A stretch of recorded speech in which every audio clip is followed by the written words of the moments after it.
welcome once again, my dear students. I hope you all are doing well at your home, and it is good to remain inside your home and whatever you can. Means अगर पढ़ाई करनी है तो भी घर के अंदर, और अगर खेलना है तो भी घर के अंदर. यही आज की रिक्वायरमेंट है. जब तक कोरोना पैंडेमिक खत्म नहीं हो जाता तब तक यही तरीका है, और इसी तरीके को सबको फॉलो करना है और सबको फॉलो करवाना है. ठीक है. If you don't have any work तो डोंट गो आउट.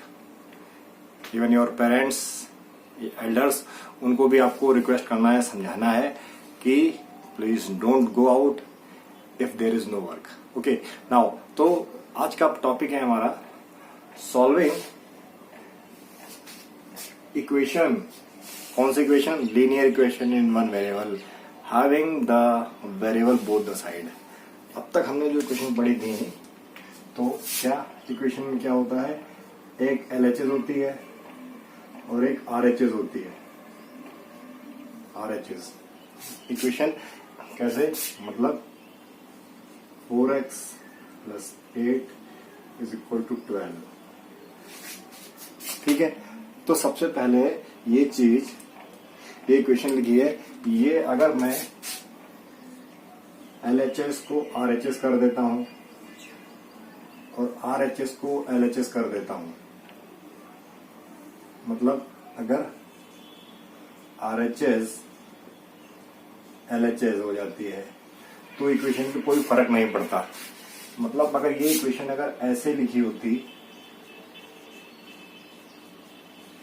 तो what does it mean? It means equation पे कोई फर्क नहीं पड़ रहा है. हम चाहे इसको सॉल्व कर दें, यहां से ये 4x रहेगा, ये 4 आ जाएगा, x की वैल्यू 4/4 1 आ जाएगी. सिमिलरली यहां पर भी हम इसको कैसे सॉल्व कर सकते हैं? यहां पर भी इसको सॉल्व कर सकते हैं. 12 में से 8 गया, ये 4x हुआ, ये 4 और 4/4 ये 1 आ गया. तो कोई फर्क नहीं पड़ता. यहाँ पे x = 1 है, यहाँ पे 1 = x है, यहाँ पे 1 = x है. रिक्वायरमेंट के हिसाब से हम क्या करेंगे? हम इसको, मतलब यहाँ पे 1 = x आया है और यहाँ पे x = 1 आया है. Both are same thing. ये देखने में अच्छा लगता है, तुम इसको ऐसे लिख सकते हैं. बस ये लॉजिक पार्ट है, ये लॉजिक पार्ट है. तो अब क्या इक्वेशन जो ये दे रखी है 4x + 12, अगर मैं यहां पर भी वेरिएबल ले आऊं, हमको इस तरीके की इक्वेशन सॉल्व करनी है. जो चीज प्लस कर रही होगी, अगर उसकी सिचुएशन चेंज करते हैं, एक जगह से दूसरी साइड पे ले जाते हैं, मतलब LHS से RHS में ले जाते हैं तो माइनस करने लगेगी. अगर माइनस कर रही होगी तो प्लस करने लगेगी. बस इतना ही अंतर है. तो पहला क्वेश्चन देखो क्या है हमारा. पहला क्वेश्चन है हमारा 3x = 2x + 18. कोई फर्क नहीं पड़ता, इसमें दोनों तरफ वेरिएबल है, कोई फर्क नहीं पड़ता. कोई फर्क नहीं पड़ता, दोनों तरफ वेरिएबल है. हमें क्या है? x को एक साइड ले आना है, चाहे RHS चाहे LHS, लेकिन हमको LHS लेके आना है. Again I am telling you, आप x को, हमारा मोटिव होता है सॉल्व करने का, x को हम एक तरफ ले आएंगे और बाकी जो डिवाइड कर रहा है दूसरी तरफ ले जाके मल्टीप्लाई कर देंगे. जो प्लस कर रहा है उसको माइनस कर देंगे, जो माइनस कर रहा है उसको प्लस कर देंगे. x एक तरफ बचना चाहिए, चाहे वो LHS की तरफ बच रही हो और चाहे RHS में बच रही हो. ऐसा कोई भी वो नहीं है कि LHS में ही होना चाहिए. ठीक है. तो देखो हमने क्या किया, इस 2x को जो कि प्लस कर रहा है इधर ले आए.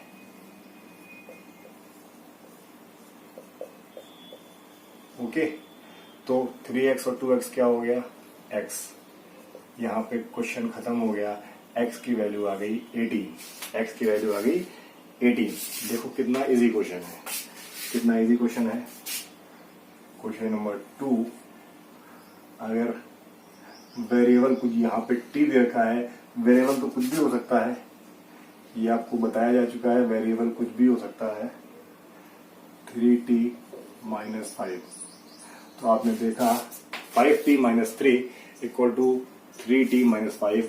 ये वाला जो 3t है यहाँ पे प्लस कर रहा है, जिसके सामने कुछ नहीं उसको हम प्लस मान सकते हैं, जिसके आगे कुछ नहीं उसको हम प्लस मान सकते हैं। ऐसे ये भी प्लस कर रहा है, तो तरीका ये हो सकता है, हम 5t को भी यहाँ ले जा सकते हैं, माइनस कर रहा होगा, 5t को भी वहां ले जा सकते हैं और 3t को भी यहाँ ला सकते हैं। चलो दोनों तरीके से करके देखते हैं, दोनों तरीके से करके देखते हैं। मैंने क्या किया, 5t जो कि प्लस कर रहा था और ये 3t उस तरफ था, इधर लेके आए तो ये माइनस करने लगा, जबकि ये -5 था और ये -3 उस तरफ गया तो ये प्लस करने लगा।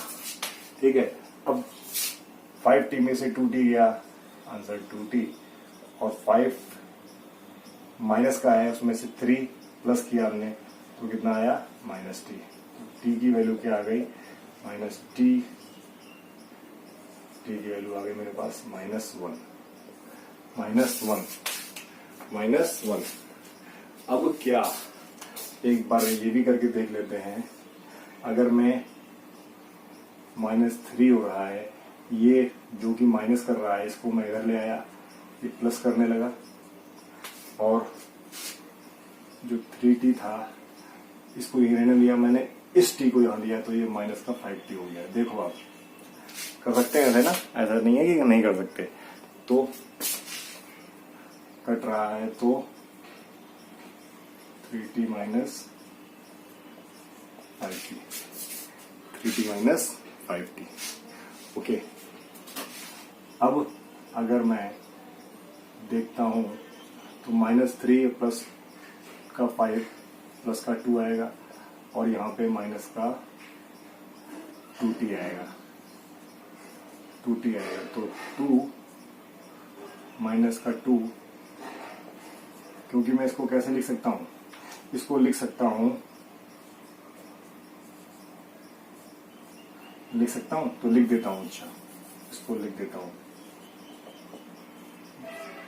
इसको ऐसे लिख सकता हूं तो 2/-, क्या आंसर आया -1। आंसर कैसे भी आ सकता है, आंसर कैसे भी आ सकता है, कैसे भी आंसर निकाल सकते हैं। ऐसा नहीं है कि हम एक तरीके से सॉल्व करेंगे तभी आंसर आएगा। ठीक है, you can see, you can find out answer anyhow. तो पढ़ते हैं क्वेश्चन नंबर 3 की तरफ। Question number 3,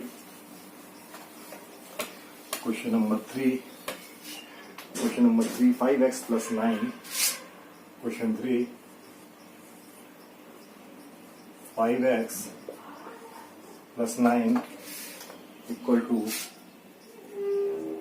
5 + 3x। तो अगेन जो कुछ नहीं कर रहा है वो प्लस कर रहा है, जो कुछ नहीं कर रहा है वो प्लस कर रहा है। ये 3x यहाँ पे आ जाएगा, ये 3x यहाँ पे आ जाएगा, और जो प्लस का 5 है ये यहीं पे रहेगा, और 9 वहां जाके माइनस का हो जाएगा, 9 वहां जाके माइनस का हो जाएगा। अब इसको सॉल्व किया तो आंसर आया 2x, और ये आया मेरे पास 4। अब ये 2 यहाँ पे मल्टीप्लाई कर रहा है, इसको हम कैसे लिख सकते हैं, ऐसे लिख सकते हैं। तो x इक्वल टू -2, कट के क्या आंसर आएगा, माइनस का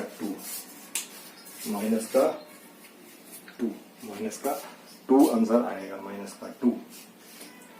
चलो 4th यहीं कर लेते हैं इसके नीचे। 4th क्वेश्चन है हमारा 4x + 3 इक्वल टू 6 + 2z। इस बार वेरिएबल z है, वेरिएबल z है। 4z + 3 equal to 2 + 2z equal to 6 + 2z। तो कोई हमको इस बार z निकालना है, हमको इस बार z निकालना है। कोई बात नहीं, ये वाला z यहाँ पे आ जाएगा, 4z minus twice of z और 6 जो कि पहले से अपनी जगह पर है, अपने जगह पर आएगा, और ये वाला 3 यहाँ पे माइनस करेगा। तो आंसर क्या आ जाएगा, twice of z equal to 3, और फिर ये z equal to 3/2। I hope आपको समझ में आ रहा होगा कैसे हम लोग क्वेश्चन सॉल्व करते हैं। क्वेश्चन नंबर 5 की तरफ बढ़ते हैं हम लोग। क्वेश्चन नंबर 5 कह रहा है 2x minus 1 equal to 14 minus x। तो यहाँ पे देखो ये प्लस कर रहा है, ये भी प्लस कर रहा है, लेकिन ये वाला x यहाँ पे माइनस कर रहा है। तो जब हम सॉल्व करेंगे तो ये 2x है, ये इधर लेके आएंगे तो क्या हो जाएगा, प्लस करेगा, और 14 तो ऐसे ही रहेगा, लेकिन ये -1 है, जो उधर लेके जाएंगे तो ये प्लस करने लगेगा। तो आंसर क्या आएगा, 3x इक्वल टू 15, x की value 15/3, that is 5। I hope आपको समझ में आया होगा, question number 6 8x plus 4 equal to 3 in the bracket x minus 1 plus 7। कोई बात नहीं, क्वेश्चन का लेवल थोड़ा बड़ा है, लेकिन कोई दिक्कत नहीं, ये ऐसे ही लिखा रहेगा। ब्रैकेट खुलेगा 3x, और फिर जो ब्रैकेट खुलेगा पहले ये x से मल्टीप्लाई करेगा 3x, फिर -1 से मल्टीप्लाई करेगा माइनस का 3। तो यू कैन सी कोई भी टफ नहीं है, कुछ भी टफ नहीं है। हमने सिंपली ब्रैकेट खोल दिया, और उसके बाद ये 8x है, 3x यहाँ पे आ जाएगा, क्या बचेगा, -3 प्लस 7 और माइनस का 4। अब आपने देखा -3 और माइनस का 4 माइनस का 7 हो जाएगा, और ये प्लस का 7 पहले से ही है, और ये क्या हो जाएगा, 5x। तो कहने का मतलब है 5x equal to 0, 5x equal to 0। तो यहाँ से अगर मैं बात करता हूँ x इक्वल टू 0/5, क्या आंसर आएगा, 0।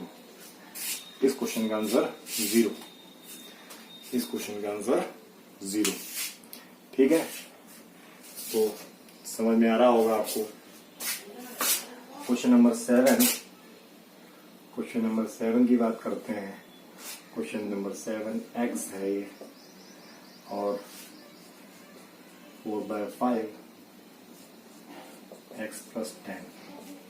क्वेश्चन का लेवल थोड़ा बढ़ा हुआ है। अगेन हम लोग यहाँ पे क्रॉस मल्टीप्लिकेशन कर सकते हैं। क्रॉस मल्टीप्लिकेशन करने के लिए क्या, देखो डिनोमिनेटर लगा दिया। अभी जो देखा जाए तो जो 5 है ना, 5 है, ये सबका डिनोमिनेटर है। 5 है, सबका डिनोमिनेटर है। मतलब क्या कहने का मतलब है, ये अगर मैं बात कर रहा हूं तो 5 सबके नीचे है। ऐसा नहीं है कि 5 केवल 4 के नीचे है, 5 सबके नीचे है। तो यहाँ पे मैं क्रॉस मल्टीप्लिकेशन मेथड कर सकता हूँ, बाई क्रॉस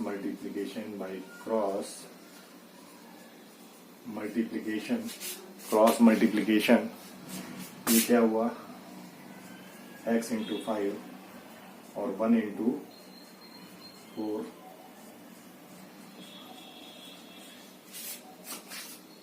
ठीक है, अच्छा अभी ये तो हो जाएगा हमारे पास 5x, और ये क्या हो जाएगा, देखो 1 4 या 4 4 ही रहेगा, और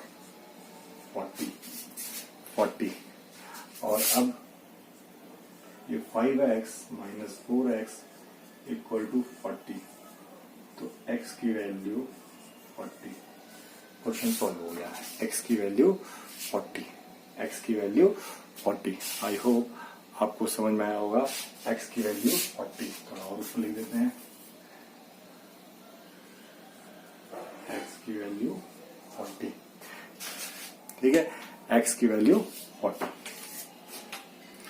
ये क्वेश्चन पहला, दूसरा, तीसरा, चौथा, पांचवा, छठा, सातवां, 7 क्वेश्चन हम लोगों ने आपकी बुक के कर लिए हैं। मैं जगह बनाता हूं और नेक्स्ट क्वेश्चंस सॉल्व करते हैं। आई होप आपको समझ में आ रहा होगा, कोई दिक्कत नहीं हो रही होगी। तो देखते हैं question number 8। Question number 8, question number 8 क्या कह रहा है, देखते हैं हम लोग।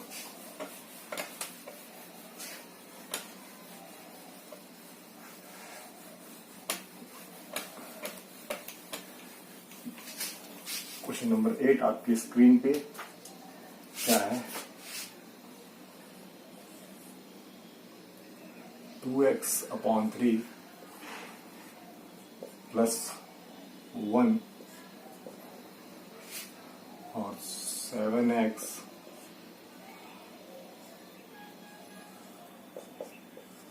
कुछ भी कंफ्यूजन नहीं रखना है, कुछ भी कंफ्यूजन नहीं रखना है।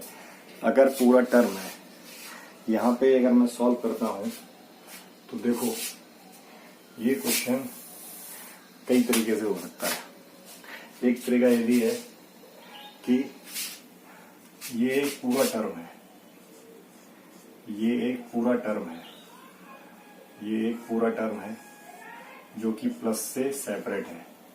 सिमिलरली 2x प्लस 3 ये एक पूरा टर्म है जो कि इससे सेपरेट है। तो अगर मैं इस पूरे टर्म को, ये इक्वल टू किस तरफ है, इस पूरे टर्म को जो कि प्लस कर रहा है एक दूसरे टर्म में 7x प्लस 7x/15 एक दूसरे टर्म में प्लस कर रहा है, तो अगर मैं इस पूरे टर्म को इस तरफ लेके आता हूं तो ये माइनस करेगा, या मैं 3 को इधर लेके आता हूं तो ये 3 भी माइनस करेगा। यही तो रूल कह रहा है। अगर एक टर्म को एक जगह से दूसरी जगह शिफ्ट करते हैं, LHS से RHS ले जाते हैं, तो वो प्लस कर रहा है तो माइनस कर रहा होगा। तो चलो लगाते हैं, सॉल्व करते हैं। ये टर्म ऐसे ही, ये जो ये टर्म है ना, ये इक्वल टू इस तरफ लिखा हुआ है, अगर मैं इसको इधर ले जाता हूं तो यहाँ पे माइनस करेगा आगे, क्योंकि ये टर्म पूरा प्लस कर रहा है। तो चलो देखते हैं, ये वाला पूरा टर्म हम इधर ले आए तो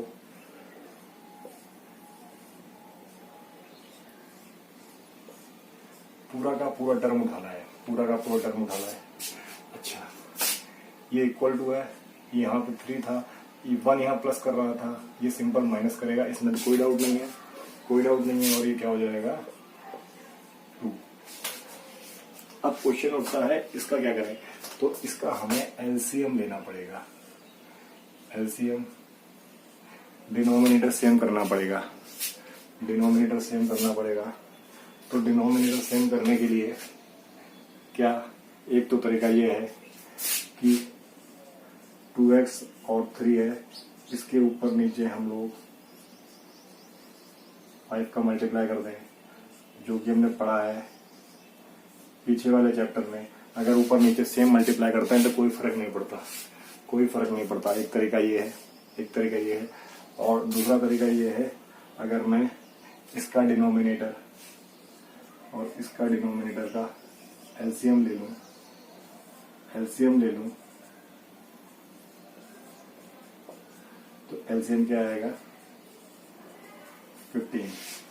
कुल मिला के हमें डिनोमिनेटर 15 बनाना है, डिनोमिनेटर 15 बनाना है। हम कुछ भी कर सकते हैं, हम कुछ भी कर सकते हैं। तो अगर यहां पे हम इसको डिनोमिनेटर 15 बनाते हैं, अगले वाले में हम लोग एलसीएम लेंगे, ठीक है। ये 2 था, तो देखो हमने क्या किया, अपने दिमाग का इस्तेमाल करते हुए ऊपर नीचे 5 का मल्टीप्लाई कर दिया।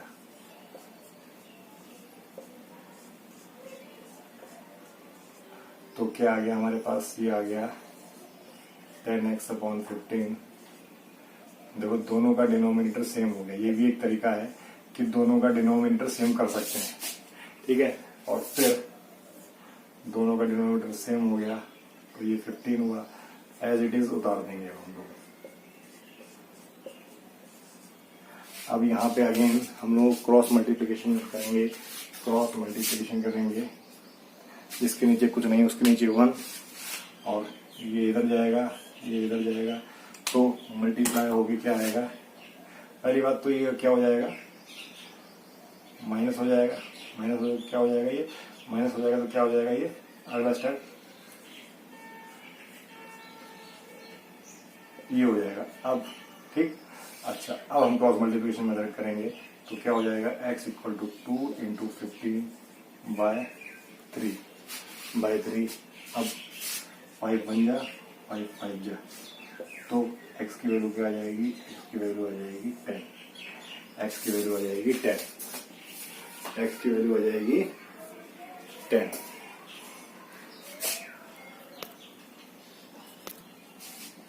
तो आपने देखा कितनी आसानी से हम लोगों ने इसको कर लिया, कितनी आसानी से इसको हम लोगों ने कर लिया। अच्छा, अगर किसी बच्चे को डाउट हो एलसीएम तो हम यहाँ पे अगर एलसीएम लेते, इस स्टेप के आगे एलसीएम लेते 15 आ जाता, तो एलसीएम ले लेते। अगर मैं यहाँ पे इन दोनों का मैंने एलसीएम लिया, दैट इज 15 एलसीएम लेना मैंने आपको बताया भी था। तो अब क्या करेंगे, 3 को इससे डिवाइड करेंगे और इससे मल्टीप्लाई करेंगे, 2x से मल्टीप्लाई करेंगे, तो क्या आ जाएगा, अगेन 10x आएगा। अच्छा, और 15 को 15 से डिवाइड करेंगे और 7x का मल्टीप्लाई कर देंगे, तो क्या आ जाएगा 7x, बीच में माइनस का साइन। यही तो आ रहा है, देखो यही तो आ रहा है, चाहे एलसीएम लो चाहे इक्वल करो। हमने यहाँ पे डिनोमिनेटर सेव कर दिया था, यहाँ हमने एलसीएम ले लिया। अगर इसके बाद हम एलसीएम लेते तब भी ये चीज ऐसे आ जाती, ठीक है, तब भी ऐसे आ जाती। अच्छा ओके, अब एक और मेथड, इसी क्वेश्चन का एक और मेथड, अगर हमारे पास ये चीज लिखी थी 2x प्लस ये, तो कई लोग क्या करते हैं, एलसीएम यहीं पे एलसीएम ले लेते हैं अलग अलग, मतलब एलएचएस में अलग एलसीएम ले लिया और आरएचएस में अलग एलसीएम ले लिया, तब भी गलत नहीं है, कुछ भी गलत नहीं है मैथ के हिसाब से। होगा 3, तो ये क्या हो गया 2x प्लस 3, और यहाँ पे एलसीएम लिया 15, तो क्या आएगा 7x प्लस 45। अब क्रॉस मल्टीप्लिकेशन करते हैं अगर, अच्छा अब क्रॉस मल्टीप्लिकेशन में भी कर सकते हैं, क्रॉस मल्टीप्लिकेशन भी कर सकते हैं और 3 से 5 काट भी सकते हैं। मतलब इस 15 को मैं ऐसे भी लिख सकता हूँ, कैसे 3 इंटू 5, और ये वाला 3 से वाला 3 कट गया। कई तरीके होते हैं बेटा, कई तरीके होते हैं। तो इसके नीचे हमारा 1 बचा, तो इस तरीके से काटने पे क्या होगा, हम लोग मल्टीप्लिकेशन से बच जाएंगे। तो अब ये 1 बचा और ये 5 बचा, तो जब क्रॉस मल्टीप्लिकेशन किया हम लोगों ने,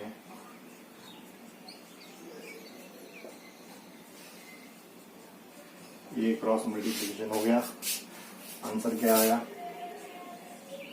10x plus 15 is equal to 7x plus 45, और ये 10x minus 7x that is 45 minus 15, 45 minus 15, 45 minus 15, ये हो गया मेरे पास 3x इक्वल टू 30, और x की वैल्यू आ गई 30/30 दैट इज 10। यहाँ से भी 10 आई थी और यहाँ से भी 10 आई थी। या मैं इसको ऊपर लिख देता हूँ, 3x equal to 30, x equal to 30/3 that is 10। कोई भी तरीका हो आंसर सेम आएगा, तो ऐसा घबराने की जरूरत नहीं है कि यही तरीका करना है। जो तरीका आपको समझ में आए वो तरीका करना है, जो तरीका आपको समझ में आए वो तरीका करना है, ठीक है। आई होप आपको समझ में आया होगा। बढ़ते हैं क्वेश्चन नंबर 9 की तरफ। क्वेश्चन नंबर 9 की तरफ। क्वेश्चन नंबर 8 मैंने थोड़ा ज़्यादा डिटेल में और कई तरीके से बता दिया। क्वेश्चन नंबर 9 करते हैं। Question number 9। Question number 9 2i + 3। Question number 9 2i + 5/3 equals to 26/3 - y।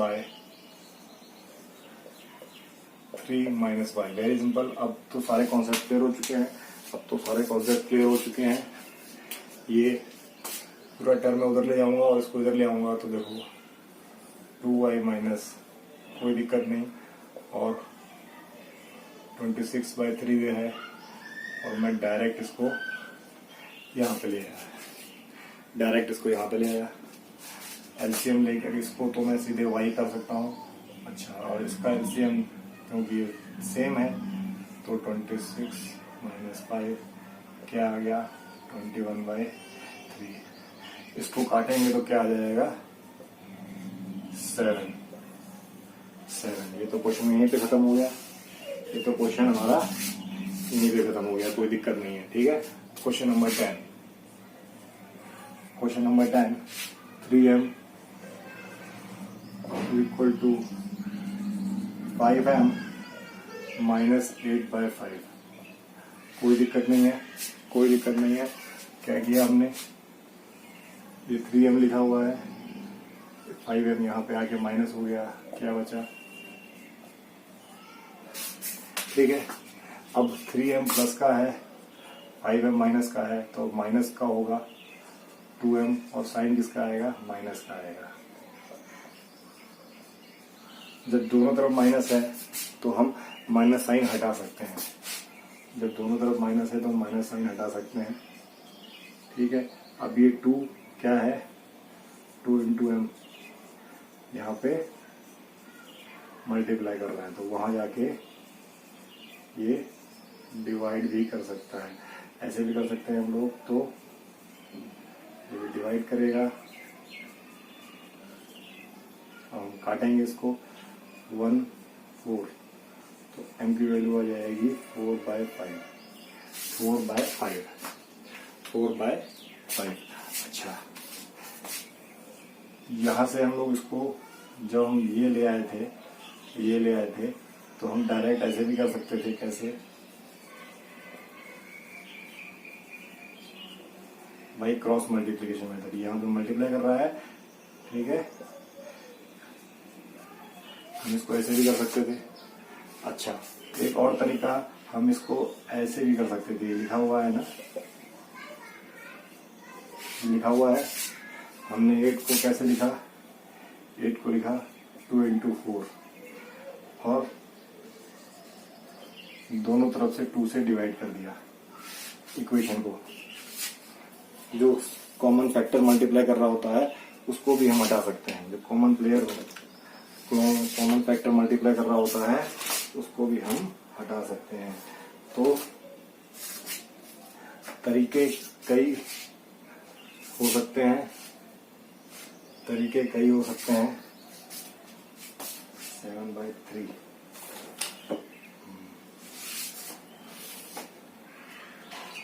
Question number,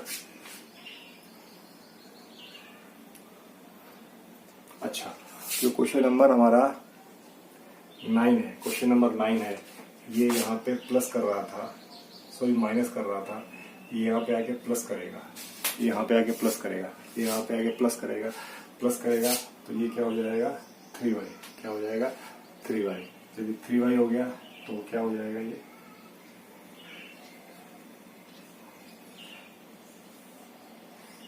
sorry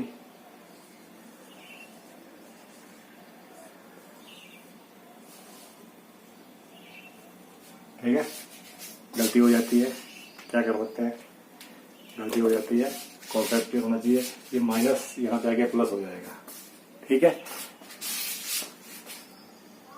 teacher भी इंसान है, गलती हो जाती है, कोई बात नहीं। In case you feel any problem, गलती हो जाती है कमेंट करके बताना है, ताकि और बच्चे गलत ना करें, और उनको सही चीज सीखने का मौका मिले। I hope you have enjoyed the session. आपको समझ में आया होगा, और ऐसे ही अंडरस्टैंडिंग डेवलप करते हुए हम लोग आगे बढ़ते रहेंगे। आप पढ़ते रहो, अपने नोट्स बनाते रहो, अपनी डाउट्स क्लियर करते रहो, कोई दिक्कत नहीं है। Online study is the one of the best method for studying, ठीक है। कभी मौका मिला तो और अच्छे क्वेश्चंस भी लगवाएंगे। तो see you in the next video, till then bye bye.